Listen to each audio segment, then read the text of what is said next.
Okay. Good afternoon. We have just concluded the meeting of NATO foreign ministers, the first ever with Sweden as a full member of the alliance. Together we addressed preparations for the Washington summit in July, starting with Ukraine. This is a critical moment. The people of Ukraine continue to defend their country with skill and bravery. The Ukrainians have shown time and time again that they are capable. Ukraine has recaptured half of the territory that Russia initially seized. In the Black Sea, Ukraine has pushed back the Russian fleet, enabling the continued export of grain to world markets. The Ukrainians are not running out of courage, they are running out of ammunition. We need to step up now to ensure our support is built to last. So in our meeting today, we discussed how to put our support on a firmer and more enduring basis for the future. All allies agree on the need to support Ukraine in this critical moment. There is a unity of purpose. Today, allies have agreed to move forward with planning for a greater NATO role in coordinating security assistance and training. The details will take shape in the weeks to come. But make no mistake, Ukraine can rely on NATO support now and for a long haul. Tomorrow we'll meet with Minister Kuleba in the NATO-Ukraine Council. Together, we will discuss Ukraine's current and longer-term needs. Today, ministers also addressed security challenges in our southern neighborhood, including the enduring threat of terrorism. Last October, I appointed an independent group of experts to review NATO's approach to our southern neighbors. Ministers have discussed the group's findings, and heads of state and government will consider concrete proposals at the summit in Washington. Tomorrow, I will chair a meeting of foreign ministers with our Indo-Pacific partners, Japan, the Republic of Korea, Australia and New Zealand, together with the European Union. We will discuss how to enhance our practical cooperation as well as the global implications of the war against Ukraine. Russia is receiving support for its war of aggression from China, North Korea and Iran.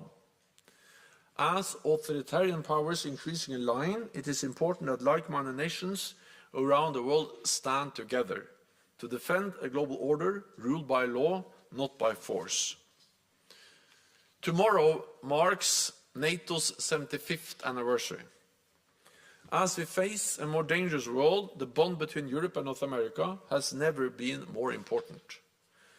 As we prepare for an historic summit in Washington, NATO will continue to support Ukraine, will continue to strengthen our alliance, and will continue to work with our partners across the globe for peace and security. With that, I'm ready to take your questions. We'll start with Radio Free Europe, please.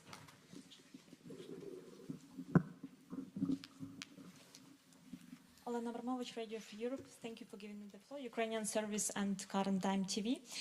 I have a question regarding this proposal of long-term support for Ukraine, especially this $100 billion for 5 years.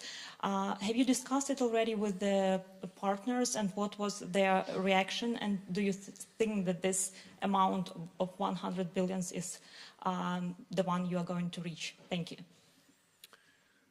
But again, I cannot go into the details of the proposals.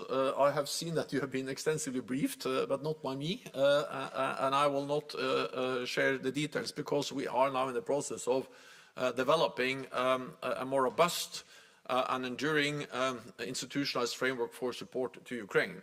What I can say is that, of course, yes, we have discussed it with Ukraine. I have discussed it with President Zelensky. I've discussed it recently with Minister Kuleba. And we will also discuss it tomorrow. The different ways of ensuring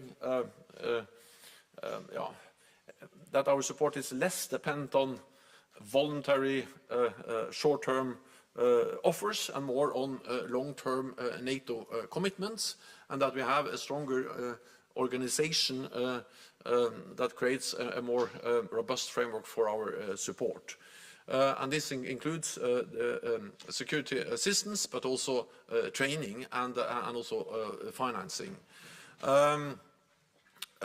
So yes, we are in dialogue with Ukraine on this, because this is actually something that we should do together.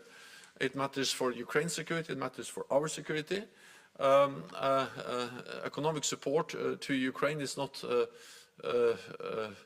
charity, it's an investment in our own security. Today we didn't take any final decisions exactly on what format we will establish, but we agreed to initiate planning, and that's the way we do things in NATO. We ask our military authorities to provide the plans, the details, and then we will take the final decisions made based on those proposals and plans that the military authorities will now start to develop for us. Thank you. Over to the BBC, Jonathan Beale. Thank you very much, Secretary General. I know your focus has been on Ukraine, but I do want to ask you about the Middle East. I know David Cameron, Lord Cameron, wanted to raise what's happened in Gaza. I mean, can you give us your reaction to the killing of a number of aid workers in what appears to be an Israeli airstrike, the humanitarian crisis that exists there? And are you worried that a NATO member seems willing and able to provide ammunition and weapons to Israel, but seems unable to do the same for Ukraine? Do you think America has its priorities right? Thank you. So what we see now in Gaza is a humanitarian catastrophe. We see suffering, we see that civilians are killed, and we also saw the strike against aid workers, and I condemn the strike. I also welcome the fact that Israel has made clear that they will investigate what happened. It demonstrates that the war which is now going on has very serious consequences for innocent people, the people living in Gaza, but also aid workers. And therefore I welcome the efforts by the United Kingdom, by the United States and by many other allies to facilitate some kind of ceasefire and a political solution to this conflict. NATO as an alliance does not play a direct role, but I welcome the efforts of NATO allies. Every day of delay in a decision in the United States on providing more support to Ukraine has consequences on the battlefield. That's one of the reasons why the Ukrainians now have to ration ammunition and why they are struggling to keep up with the Russians, who are now able to outgun them with more weapons and more ammunition than the Ukrainians have. So we have a responsibility as NATO allies to take the decisions and to ensure that Ukrainians get the ammunition they must have to be able to continue to push back the Russian invaders. So it is urgent that the United States make a decision and that the US Congress actually is able to turn the majority in the US public, but also in the US Congress, into a concrete decision. Because every time I meet representatives from the US Congress, I met many of them over the last weeks, they assure me that there is a majority in the US and also in the US Congress for support. But so far they haven't been able to turn that majority into a decision, and that's exactly what we all now are waiting for, and it is urgent. Thank you. Thomas from FATS. Thanks a lot. Thomas Kutschka, Frankfurter Allgemeine Zeitung. Secretary General, on the ammunition question, we've heard from the Czech foreign minister today that they still lack funding for their initiative to provide Ukraine on a short-term basis with 155 artillery ammunition. Have there been any signals today in the room that allies are willing to step up their short-term commitments, or have there been concrete commitments towards that? And a second question, President Zelensky last week has warned that if they don't get US support they might have to retreat. How big do you assess the risk of a Russian breakthrough in the next months? Thank you. Support from NATO allies and support from the United States to Ukraine is something which benefits our own security interests. It is therefore in the security interests of the United States to make a decision and provide Ukraine with ammunition. Because by allocating a fraction of our defense budgets, we have enabled the Ukrainians to destroy significant parts of the Russian combat capability without putting any NATO soldier or any US soldier in harm's way. So this is really something that is in our interest to continue to do.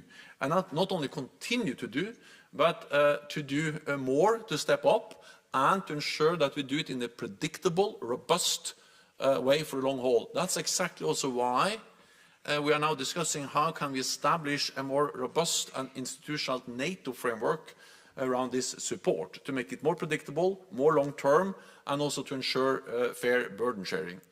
But while we are, of course, discussing this as NATO, and I expect a decision by the summit, I welcome the fact that we have now agreed to start planning. Of course, we need also immediate support, and therefore I urge allies to continue and to step up to make national contributions.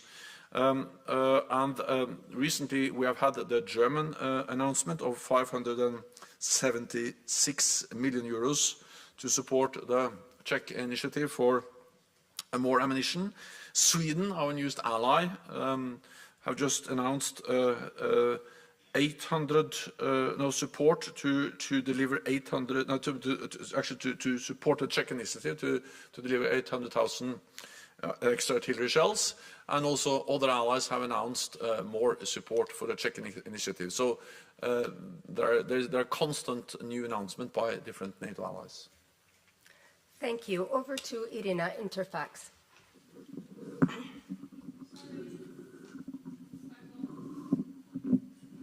I'll catch you.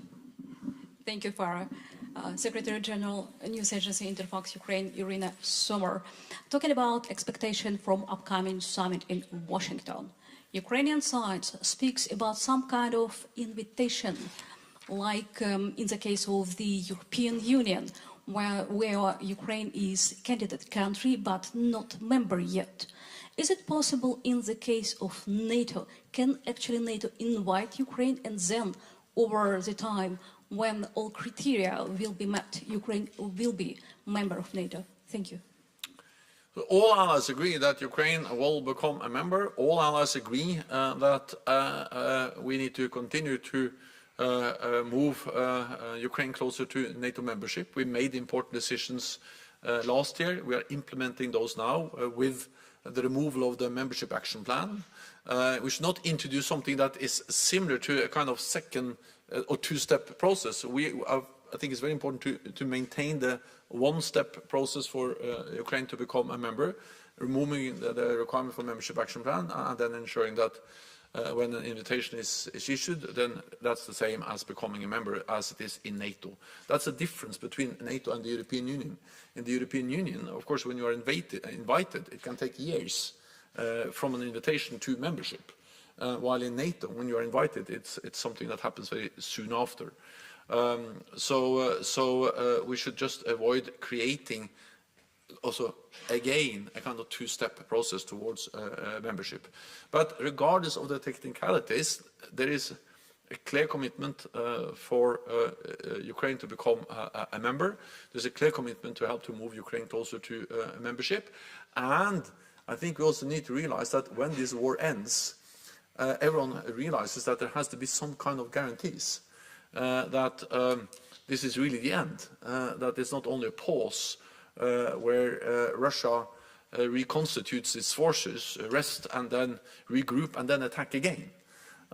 Because that was something, we saw a similar pattern back in 2014. They annexed Crimea, We all condemned that, and then after a few months they went into eastern Ukraine or eastern Donbass, and then we had Minsk I, that was violated. They pushed the line further west. We had Minsk II, a new ceasefire, and then they waited for almost 8 years, and then they had a full-fledged invasion. So of course, when this war ends, we have to be absolutely sure this is really the end. It stops here. And therefore, we need to help Ukraine build their own defenses to deter any further Russian aggression. But there will also be a need for security guarantees. And of course, the ultimate security guarantee will be Article 5 and NATO membership. Thank you. We'll give a final question to Radio Cordon. Vladislav. Thank you. Hungarian Foreign Minister Peter Szijjártó has publicly said that Hungary will not support any initiatives that, quote, would transform it into an offensive alliance.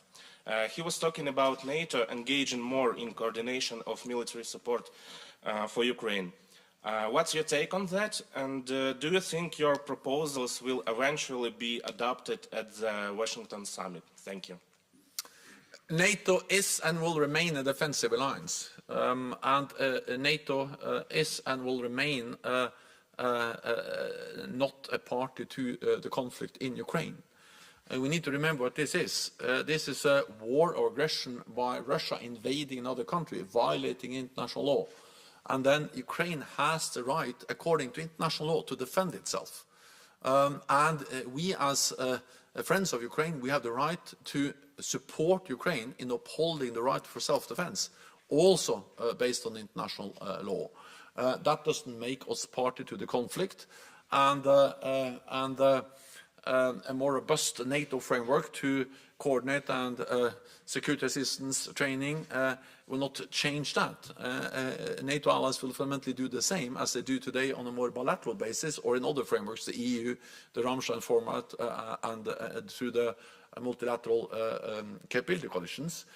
So by creating a stronger NATO framework, what we will ensure is more transparency, more burden sharing, more predictability, and a more robust commitment, which is important to help the Ukrainians to plan, but also send a message to President Putin that he cannot outweigh us on the battlefield. He has to sit down and negotiate some kind of agreement where Ukraine prevails as a sovereign independent nation. So the paradox is that if you want a peace, if you want an end to this war, the best way of achieving that is to ensure that Ukraine has the military strength to convince Putin that he cannot win on the battlefield. He has to sit down and negotiate. What we are discussing is not a NATO combat presence in Ukraine. We are discussing how we can coordinate and deliver support from outside Ukraine to Ukraine as NATO allies do. So I have good dialogue with Peter Szijjártó. I also have spoken with the Hungarian Prime Minister Viktor Orbán twice over the last week. And now when we initiate planning, I'm certain that we can also address the concerns that Hungary has raised and find a way where we can then have consensus within weeks. Thank you, everyone. That's all we have time for. Thank you. Thank you. Secretary General. Thank you.